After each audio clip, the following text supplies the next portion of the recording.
بسم اللہ الرحمن الرحیم۔ حضرت خلاد رضی اللہ تعالیٰ عنہ رسول اللہ صلی اللہ علیہ وسلم کے بڑے جلیل القدر صحابی تھے۔ بدر واحد میں آپ صلی اللہ علیہ وسلم کی یہ عمر کعبی کا شرف حاصل تھا۔ غزوہ احزاب کے بعد نبی صلی اللہ علیہ وسلم نے جب بنو قریظہ کا محاصرہ کیا تو دوران محاصرہ ایک دن آپ یہودیوں کے قلعہ کی دیوار کے سایہ میں بیٹھے تھے کہ بنانا نامی ایک عورت نے چکی کا ایک پتھر آپ پر گرا دیا۔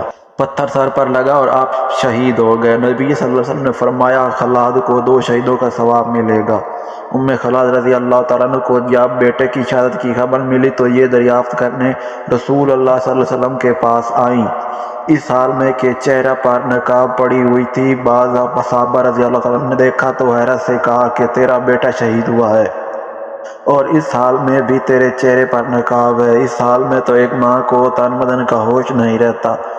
خلاد نے جواب دیا، میں نے اپنے لخت جگر کھویا ہے، شرم و حیا تو نہیں کھوئی۔